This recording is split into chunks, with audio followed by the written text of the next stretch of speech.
ওং নমো ভগবতে বাসুদেবায়। আজকের বিষয়টি গুরুত্বপূর্ণ হতে চলেছে কর্কট রাশি বা কর্কট লগ্নের জাতক জাতিকাদের ক্ষেত্রে নভেম্বর 2025-এ বোনাস হিসেবে আপনারা কেমন ফল পেতে চলেছেন তা আমি আচার্য কমল শাস্ত্রী আপনাদের কাছে এই ভিডিওতে বিস্তারিতভাবে আলোচনা করব। ধৈর্য সহকারে আপনারা ভিডিওটি দেখবেন। আমার প্রিয় দর্শক বন্ধুকে আমার আন্তরিক অভিনন্দন, শুভেচ্ছা ও ভালোবাসা জানাই।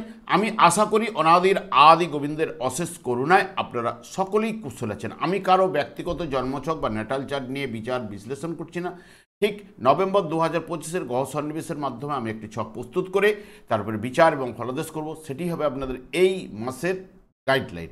এরপরেই আমি চলে আসছি। দেখুন, কর্কট রাশিটি রাশিচক্রের চতুর্থতম রাশি এবং এই রাশির অধিপতি গ্রহ হচ্ছে চন্দ্র এবং এই রাশির ক্ষেত্রে রবি, মঙ্গল এবং বৃহস্পতি শুভকারক গ্রহ এবং এই রাশির ক্ষেত্রে শুক্র, বুধ এবং শনি অশুভকারক গ্রহ এবং এই কর্কট রাশিতে বৃহস্পতি তুঙ্গস্থ হয় এবং মঙ্গল এই রাশিতে নিচস্থ হয়। এই রাশিটি তিনটি নক্ষত্রের মাধ্যমে গঠিত। প্রথমে পুনর্বসু নক্ষত্র রয়েছে, তারপরে পুষ্যা এবং অশ্লেষা নক্ষত্র। এ নিয়ে তো আলোচনা করবই। এবং আমি আচার্য কমল শাস্ত্রী প্রত্যেক বুধবার এবং শুক্রবার সন্ধ্যা 8:30 এই চ্যানেলে এই লাইভ অনুষ্ঠান নিয়ে উপস্থিত হই। ঠিক ওই সময় আমাকে ফোন করলে আপনারা নিজেদের ভাগ্য বিষয়ে জানতে পারবেন।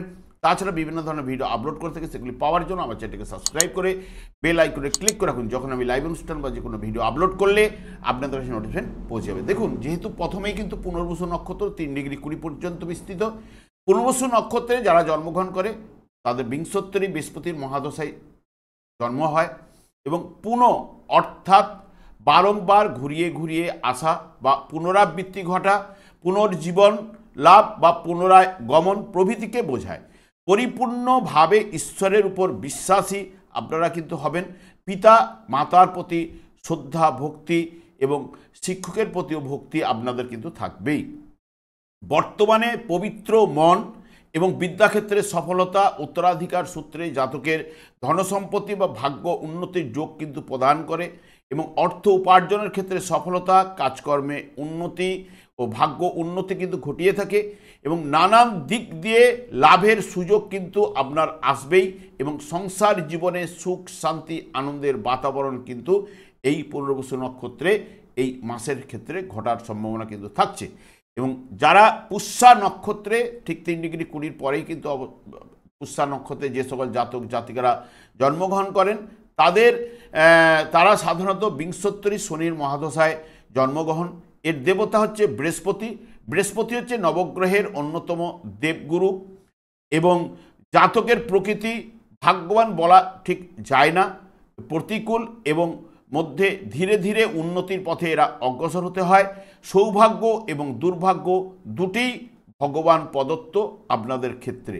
বর্তমানে এই মাসের ক্ষেত্রে বন্ধন, ভয়, আর্থিক ব্যয় কিন্তু ঘটবে, আধ্যাত্মিক চেতনার সমৃদ্ধি কিন্তু ঘটবে এবং কর্মক্ষেত্রে বাধা বিঘ্ন উপস্থিত হওয়ার সম্ভাবনা কিন্তু থাকছে। মানসিক অশান্তি, ভুল বুঝাবুঝি এবং স্বামী স্ত্রীর মধ্যে মাঝে মধ্যে নানান বিষয়ে একটা অশান্তি কিন্তু দেখা দেওয়ার সম্ভাবনা কিন্তু থাকছেই। এরপরেই কিন্তু রয়েছে অশ্লেষা নক্ষত্র। অশ্লেষা নক্ষত্রে যে সকল জাতক জাতিকারা জন্মগ্রহণ করেন তাদের বুধের বিংশোত্তরী বুধের মহাদশায় তাদের জন্ম। তবে জাতক কলা এবং বাণিজ্য লাইনের উপর পড়াশোনার দক্ষতা লাভ কিন্তু করে থাকে। তবে সেনা ও পুলিশ বিভাগেও কাজ করায় জাতকের যেমন দ্রুত কর্মক্ষেত্রে উন্নতি করতে পারে, তেমনি আবার আকস্মিক অবনতিও কিন্তু ঘটার সম্ভাবনা কিন্তু এই অশ্লেষা নক্ষত্রের জাতক জাতিকাদের মধ্যে কিন্তু দেখা যায়। বর্তমানে দেখবেন একটু মানসিক চাপ বৃদ্ধি ঘটবে। আত্মীয় ও জ্ঞাতিদের সঙ্গে নানান সমস্যা উঠে আসার সম্ভাবনা এ মাসের ক্ষেত্রে কিন্তু রয়েছে। মামলার ভয়ও কিন্তু থাকছে এবং স্ত্রী পুত্রের সঙ্গে কলহ বিবাদে আপনারা জড়িয়ে পড়তে পারেন। আর্থিক ব্যয় এবং কাজকর্মে নানান দিক দিয়ে বাধা বিঘ্ন উপস্থিত হওয়ার সম্ভাবনা কিন্তু এই মাসে থাকছে। তবে যতটা সতর্কতা হয়ে চলতে পারবেন আপনাদের ক্ষেত্রে ভালো অতি অবশ্যই কিন্তু নিয়ে আসবে। যেহেতু নভেম্বর মাস, কার্তিক এবং অগ্রহায়ণ মাস, এই দুটি মাস মিলেই কিন্তু নভেম্বর মাস। তাহলে নভেম্বর মাসের ক্ষেত্রে বিশেষ করে দেখবেন কার্তিক মাস যেটি নির্দেশ করে তুলা রাশি, যার অধিপতি গ্রহ শুক্র এই আপনাদের ক্ষেত্রে অশুভকারক গ্রহ হলেও চতুর্থভাবে অবস্থান করবে, যেটি আপনাদের সুখভাব এবং লাভভাবের উপরে দৃষ্টি, লাভভাবের অধিপতি গ্রহ আপনাদের ক্ষেত্রে রবিও 17 তারিখ পর্যন্ত এই তুলা রাশিতে অবস্থান করছে। রবি আপনাদের শুভকারক গ্রহ হলেও যেহেতু অর্থপতি এখানে নিচস্থ থাকছে, তাই 16 তারিখ পর্যন্ত শুক্র সেই মতো শুভ ফলটা কিন্তু তুলে নিয়ে আসতে পারবে না। তারপরেই কিন্তু আপনারা যাবতীয় দিক দিয়ে শুভ ফলগুলো উঠে আসার সম্ভাবনা কিন্তু দেবে। দৈনন্দিন জীবনে শুভ ফল শুক্রের মাধ্যমে আপনারা কিন্তু অতি অবশ্যই লাভ করবেন। আত্মীয় ও পরিবারের থেকে সুখ শান্তির জায়গাটা কিন্তু উঠে আসবে এবং কাজকর্মে উন্নতি, সফলতা, আকর্ষণ বৃদ্ধি কিন্তু এই কাজকর্মে ঘটাবে। সব বিষয়ে সফলতা অতি অবশ্যই শুক্রের মাধ্যমে লাভ করবেন এবং অমিত শক্তি লাভ। দাম্পত্য জীবনে স্বামী স্ত্রীর মধ্যে নিবিড় ভালোবাসার জায়গাটা কিন্তু নিয়ে আসবেই।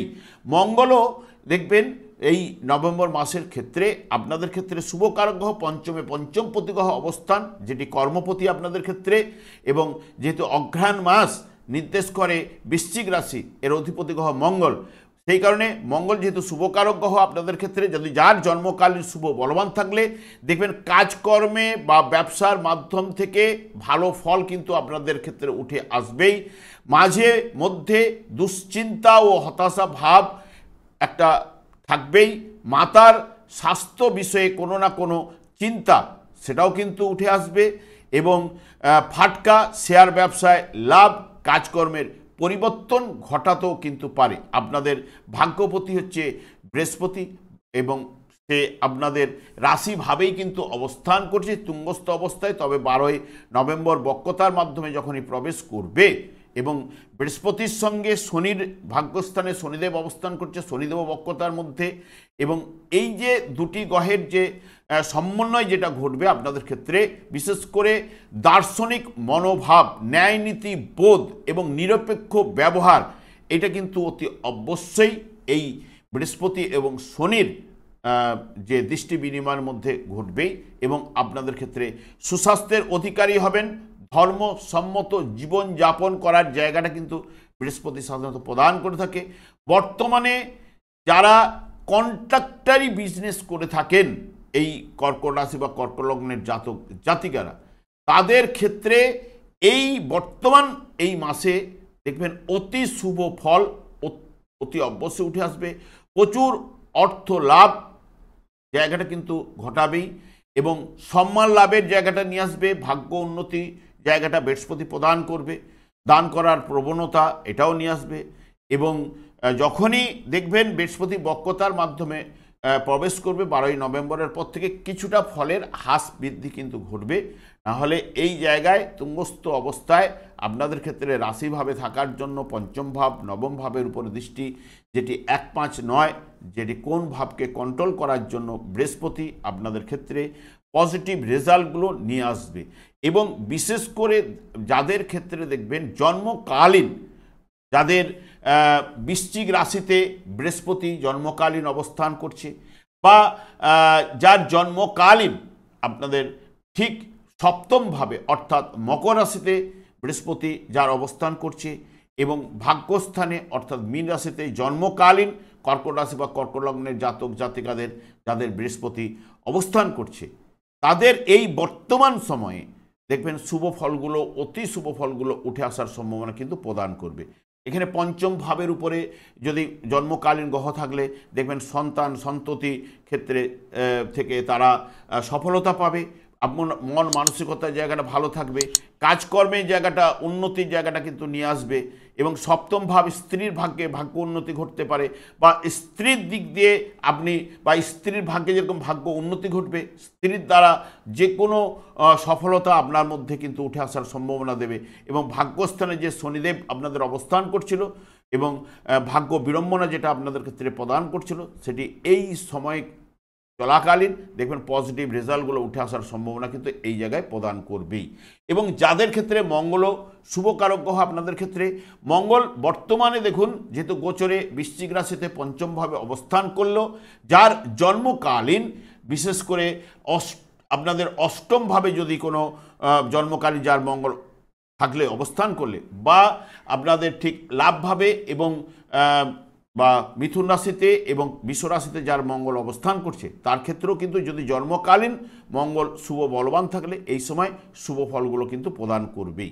এবং যেহেতু এই মাসের ক্ষেত্রে কার্তিক মাসটা শুক্রের দ্বারা পরিচালিত এবং মঙ্গলের দ্বারা পুরো মাত্রায় নভেম্বর মাসটা পরিচালিত, এই শুক্র মঙ্গল জন্মকালীন যার শুভ বলবান থাকলে তার ক্ষেত্রেও কিন্তু এই যে শুক্র চতুর্থভাবে থাকলেও যার জন্মকালীন যদি মেষ রাশিতে শুক্র অবস্থান করে থাকে তাহলে বর্তমানে দেখবেন কর্মের উন্নতি অতি অবশ্যই কিন্তু সে ঘটবেই এবং নানান দিক দিয়ে সফলতার জায়গা কিন্তু উঠে আসবেই।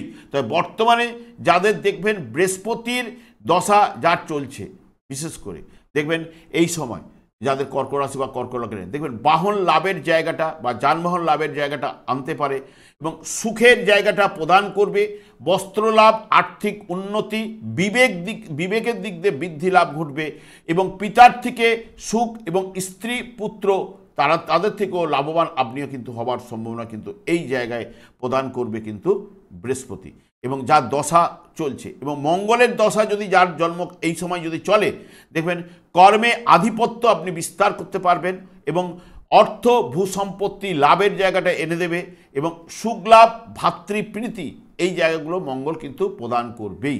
এবং বিশেষ করে যার রবিরও মহাদশা যার চলছে বা রবি যার দশা চলবে বর্তমানে দেখবেন এই সময়ে দেখবেন ভোগ, অর্থ, ভূমি এবং অস্ত্র থেকে একটা ভয়ের কিন্তু সম্ভাবনা থাকবে এই তাদের দশাতে। নাহলে গোধন লাভ, যেটাকে গরু লাভের সম্ভাবনা, যানবাহন লাভের সুখ, শান্তি এগুলো কিন্তু প্রদান করবে রবির মাধ্যমে। এবং শুক্র যদি এই বর্তমানে যার কর্কট রাশি বা কর্কট লগ্নের জাতক জাতিকাদের যদি চলে বর্তমানে তাহলে বাহন লাভ অর্থাৎ যানবাহনের লাভের সম্ভাবনা থাকছে, কৃষিকর্মে উন্নতি এবং প্রতাপ সহ আপনি কীর্তি লাভ করবেন এবং সহসা এখানে সুখ প্রদান কিন্তু আপনি পাবেন এই মাসের ক্ষেত্রে এবং এই সময় যদি যার দশা চলবে তাদের ক্ষেত্রে। এবং শনি যদি দেখা যায় যে আপনাদের ক্ষেত্রে নবম স্থানে অবস্থান করলেও জন্মকালীন বিশেষ করে যার শনিদেব ওই মীন রাশিতে অবস্থান করছে বা বৃষ রাশিতে অবস্থান করছে বা কন্যা রাশিতে অবস্থান করছে বা ধনু রাশিতে অবস্থান করছে তার ক্ষেত্রে বর্তমান সময়টা কিন্তু সেই মতো ভালো যাবে না। বাধা বিঘ্ন এবং নানান দিক দিয়ে অশান্তির জায়গাটা কিন্তু বাতাবরণ নিয়ে আসবেই। এবং যাদের ক্ষেত্রে বিশেষ করে শনির মহাদশা এই বা শনির দশা চলবে, দশা বা অন্তর্দশা যার ক্ষেত্রেই চলবে তার ক্ষেত্রে দেখবেন আরও বিশেষ করে বাধা বিঘ্নটা বেশি পাওয়ার সম্ভাবনা কিন্তু প্রদান করবে। সেই কারণে আমি বারবার একটা কথাই বলি যে শনিদেবকেই সন্তুষ্ট করুন, কারণ এটি বর্তমানে কলিযুগ চলছে। কলিযুগের ক্ষেত্রে শনি এবং রাহুর দ্বারা এই কলিযুগটাই পরিচালিত হচ্ছে এবং সেই কারণে যখনই এবং কলিযুগের যুগধর্ম হচ্ছে হরে কৃষ্ণ মহামন্ত্র এবং শনিদেব দিনরাত্রি হরে কৃষ্ণ মহামন্ত্র জপ করার কারণে ওনার স্ত্রীর দ্বারাই অভিশাপ্ত হয়েছিলেন। এই যে যার দিকে দৃষ্টিপাত করবে, এই যে এখন বর্তমানে আপনাদের শনি নবমভাবে থাকলেও লাভভাবের উপরে দৃষ্টি প্রদান করছে এবং তৃতীয় ভাব এবং ষষ্ঠ ভাবের উপরে দৃষ্টি প্রদান করছে। এই সব জায়গার ক্ষেত্রে এই যে দৃষ্টি যেগুলো দিচ্ছে সেই ক্ষেত্রেই অশুভ প্রভাবটা বেশি কিন্তু পাওয়ার সম্ভাবনা কিন্তু এনে দেবে। যে লাভভাবে দৃষ্টি পড়ার জন্য আপনাদের ক্ষেত্রে যতটা সফলতা উঠে আসার দরকার ছিল দেখবেন সেই জায়গাটা বিঘ্ন কিন্তু আপনাদের ঘটছেই। এবং বিশেষ করে যাদের জন্মকালীন যদি শনিদেব ওই লাভস্থানে অর্থাৎ বৃষ রাশিতে যদি অবস্থান করে থাকে আর দশা অন্তর্দশা যদি শনিদেব যার চলে সে কিন্তু এখন প্রাচীল হয়ে যাচ্ছে। সেই কারণে আমি বারবার বলি শনিদেবকেই সন্তুষ্ট রাখুন এবং কলিযুগে যুগধর্ম হরেকৃষ্ণ মহামন্ত্র গোলক বৃন্দাবন থেকে শ্রীচৈতন্য মহাপ্রভু জীবেদের উদ্ধার করার জন্য পদার্পণ করে গেছে। আপনারা যখনই দেখবেন এই মন্ত্র জপ করবেন হরেকৃষ্ণ মহামন্ত্র দেখবেন আপনার সংসারে সুখ শান্তি আনন্দের বাতাবরণ অতি অবশ্যই প্রবাহিত হবে। কারণ শনিদেবের উপর ভাগ্য বিধাতা ন্যস্ত করে রেখেছে কর্মফল প্রদান দণ্ডদান, যেটি রাশিচক্রে সেই মতো জাতক দেখবেন যখনই জন্মগ্রহণ করবে পূর্বজন্মের কর্মফল নিয়ে সে জন্মগ্রহণ করেছে, সে এই মনুষ্য জন্ম অর্থাৎ মনুষ্যজনি পেয়েছে এবং মনুষ্যজনি পাওয়ার সঙ্গে সঙ্গে তার ওই যেদিনই পেল সেদিনই একটি নক্ষত্র রান করে যেমন এই যে আপনাদের ক্ষেত্রে দেখুন, এখানে যদি পুনর্বসু নক্ষত্রে কেউ যদি জন্মগ্রহণ করে, তাহলে কি হচ্ছে, সেই বৃহস্পতির দশা থেকে তার জন্মটি শুরু হয়ে গেল, এবং বৃহস্পতির পরে শনির দশা, তারপরে বুধের দশা, এরকমভাবে তার চলতে থাকে। গ্রহগুলো যদি যার জন্মকালীন শুভ বলবান থাকলে তবেই শুভ ফলগুলো পাবে, নচেত কিন্তু অশুভ ফল পাবে। আর আমি দীর্ঘায়িত না করে আমি আচার্য কমল শাস্ত্রী প্রত্যেক বুধবার এবং শুক্রবার সন্ধ্যা 8:30 এই চ্যানেলে লাইভ অনুষ্ঠান নিয়ে উপস্থিত হই। ঠিক ওই সময় আমাকে ফোন করলে আপনারা নিজেদের ভাগ্য বিষয়ে জানতে পারবেন। তাছাড়া বিভিন্ন ধরনের ভিডিও আপলোড করতে গিয়ে সেগুলি পাওয়ার জন্য আমার চ্যানেলকে সাবস্ক্রাইব করে বেল আইকনে ক্লিক করে রাখুন। যখন আমি লাইভ অনুষ্ঠান বা যে কোনো ভিডিও আপলোড করলে আপনাদের নোটিফিকেশন পৌঁছে যাবে। আমি অনাদি গোবিন্দের কাছে প্রার্থনা করি আপনারা ভালো থাকুন, সুস্থ থাকুন, আনন্দে থাকুন। আজ এই পর্যন্ত, পরে ভিডিও দেখা হচ্ছে। নমস্কার।